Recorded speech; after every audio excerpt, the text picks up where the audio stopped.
So today I want to talk to you about how you can prepare for the inflation crisis that is happening in 2022. So you've probably heard it on the news, read it in the papers, seen it all over social media. Prices are going up, and they're going up faster than most of us have experienced in our lifetimes. In this video, I am going to explain some of the things that you can do to prepare for this, to minimize the damage, and to potentially beat these rises in inflation. So welcome to the Looking After Your Pennies YouTube channel. My name is Charlotte Jessup.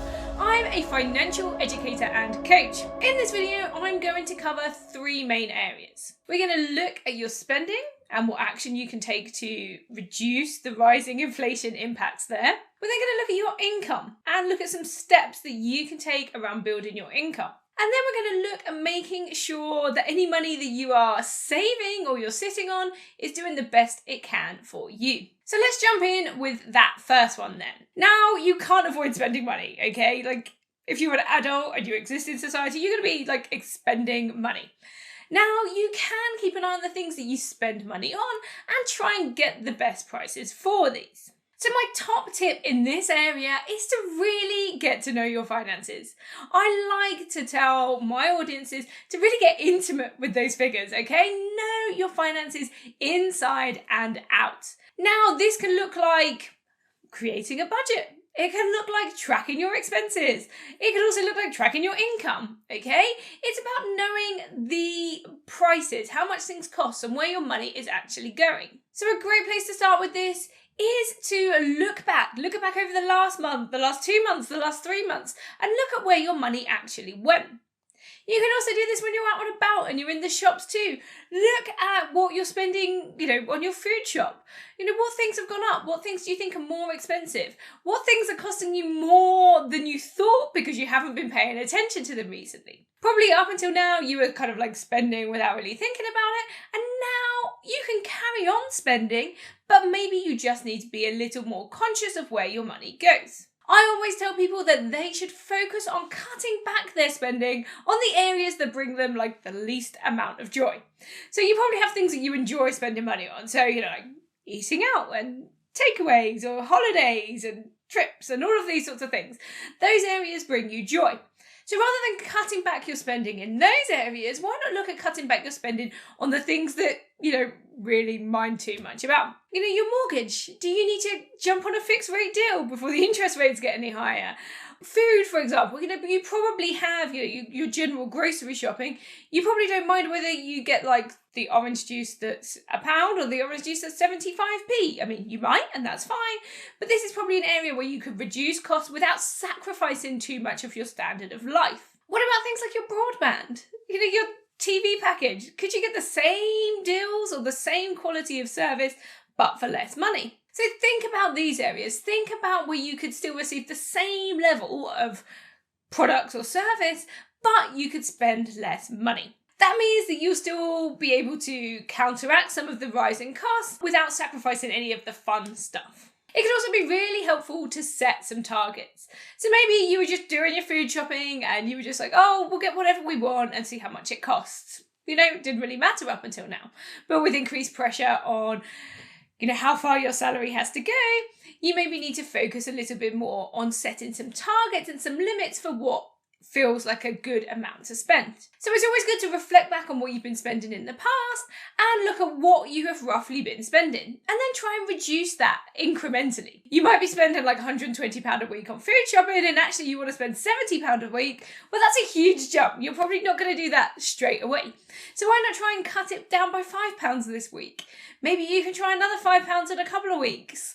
Okay, do it incrementally. Remember, you're going to be fighting these rising costs. So it's not going to be as simple as like straight away, being able to slash these budgets. Be kind on yourself and set up a plan to succeed rather than a plan that's going to put a huge amount of pressure and strain on you that you are likely to fail at. And be creative about where you can make some savings. Maybe there's areas of your life that you haven't thought about. So maybe it could be something like buying things in bulk and, like storing them somewhere. Maybe you could buy a whole load of toilet roll and stick it in your airing cupboard. That could work out cheaper. You could maybe buy laundry detergent in, bigger amounts and then just make it last like over a few months rather than just buying one every couple of weeks. Think about the different ways that you could maybe insulate your home. Could you try and do some things there to keep your house a bit warmer so you don't have to spend so much on energy? Okay, it might take a little bit of thought and, like I say, creative thinking, but there are some savings that you can implement in your home that might actually have a significant impact in the long term. And like I said, allow the fun. Normally when we try and cut back on our spending, or we're trying to be more conscious about our spending, we go, right, I'm not going to do this fun thing and that fun thing and this fun thing. You need to have those things. Otherwise it just becomes about restriction, and too much restriction then leads to binging. So you need to allow yourself to have the things that bring you joy. Yes, by all means, try and find a way to do them for less. Keep them in your life in some capacity. So the next big area for you to look at is your income. If we are being completely honest, it's unlikely that the things that are going up in price now are ever going to go down in price. They might a little bit. That's not really how inflation works. Things just get more and more expensive as time goes on. And at the moment, they're rising super fast. All we can really do is wait for our income to catch up. And that's why I tell people that focusing on income is probably a more sensible time or use of your time compared to trying to cut back, pence here and there. Now, you might be thinking, there's no way I can earn more money, okay? Well, we just need to get into the mindset of thinking about improving our income. It can take a while for that change to come, but if you start putting some actions in place now, you might be surprised at the options that you have for bringing more money into your life. So why not look at some short-term wins? So this could be things like decluttering your house, okay?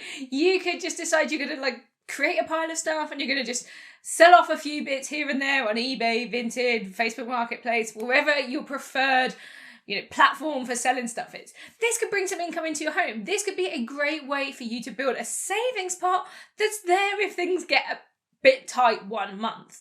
Okay, so just have a look at some of these short-term things that you could do. The next place to look at is to think about your job, okay? You probably see a lot of stuff on social media about side hustles and all of this sort of thing, but how can you make more money from your main job? Now, you have a few options here. So you could go to your boss and ask for a pay rise. Now, this could be scary, but you need to get it out there and ask. You can even team up with, other people in your company and go, look, costs are going up. You need to give me a pay rise, and just see how that lands. You could also look for some promotions. Maybe you've been quite comfortable where you are now, but actually this is a time for you to maybe take on some additional responsibility. This is a great way of getting more pay and furthering your career. You might also feel that there's no options within your current place of work for you to make more money. In that case, you might want to spruce up your CV and start looking for jobs elsewhere that reward you more highly for your skills. Switching jobs is actually a really effective way of increasing income, and people that do this every 1 to 2 years are more likely to be higher earners than those that don't. It's also good to think about joining a union if that is an option for you. Obviously, this isn't available in all careers, but a union can help put pressure on some employers and make sure that the pay that you receive reflects the current costs of living. Now, if you don't have those options available to you inside your workplace, then make sure that you look beyond your job. Now, a great place to start with this is ensuring that you're receiving all the benefits and grants that you are entitled to. You might be surprised at the things that you could apply for. I have worked with people in the past who have kids, but they're not claiming child benefit. So maybe now's the time that you actually go and you apply for some of these things. Don't sit on that money if you are entitled to it. Don't think that you don't deserve it, okay? If you fit the eligibility criteria, then it is yours for the taking, okay? So apply for that, use it wisely. Like I say, even if you just save it for rainy day money, it's still a good use of those funds. Then finally, you might want to think about a side hustle or some additional work outside your main work, your main job. Now, this could be simple things such as doing a bit of user testing, some surveys and things online, or it could be, an additional job. Maybe you pick up a couple of hours in a supermarket, or maybe you do some things like tutoring, maybe you do some freelance work. It doesn't have to be a business, but you can by all means do that if you want to. It's just a way to generate some additional income. I started this business as a side hustle, and it was earning me sort of a few hundred extra pounds a month back at the time when I was still working in my teaching job. So there are lots of lucrative ways that you can make money online and provide an additional income into your household. Now, the third thing that you need to think about to try and beat inflation and the rising cost of living is what is going on with your savings. Now, I'm going to put a little bit of a disclaimer in here because I am going to talk about investing, and you need to know that this is not financial advice. You may need to speak to an expert if you are considering investing. I'm just here to talk about the options and to provide you with financial education so that you know the things that you need to be talking about and what sort of things you need to be asking for if you do go and seek that expert help. Remember, if you do choose to invest, that your money can go down as well as up, but you need to weigh that up against the risks of losing money in your savings. So let's talk a little bit more about this. If your savings are sitting in an account and the interest rate is currently lower than the level of inflation, which is currently in the 5-point-something% as I record this video, it's probably going to go up again. You're going to be losing money on your savings. Your savings are going to be worth less now than they did a month ago, even if you put more money in potentially. So we need to be doing whatever we can to protect our savings. So this means shopping around a little bit, making sure that you are getting the best interest rate possible while still retaining some of the other features that you might want, such as easy access. You might also want to look at your other options. So it's always good to have savings, and I tell everybody that they need savings for an emergency fund. You need to be able to access that money. You need it to be there and on hand for whatever comes up in your life. Any money that's over and above what you need for an emergency fund and over and above what you might need to use in, say, the next 5 to 10 years, you need to be thinking about learning about what investing can do for you. So actually, investing is one of the best options you have out there for actually beating inflation.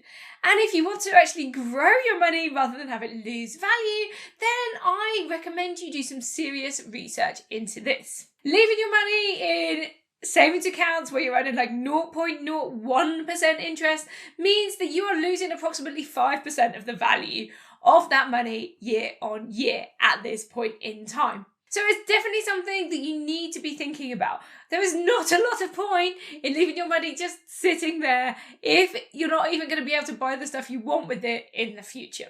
Now, there might be some areas of your life where you don't need to do anything at the moment. Let's say you're on a fixed rate mortgage, so there's nothing you need to do for a few years.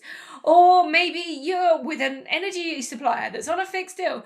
Well, hold tight on those things for now. There is absolutely no harm in getting prepared for what might happen with these rising costs going forwards. Please let me know what impact this is having on you already. Head to the comments and let me know there. And while you're there, don't forget to hit that like button and hit subscribe so you can see my future videos. A big thank you for watching. I will catch you in the next video. Bye.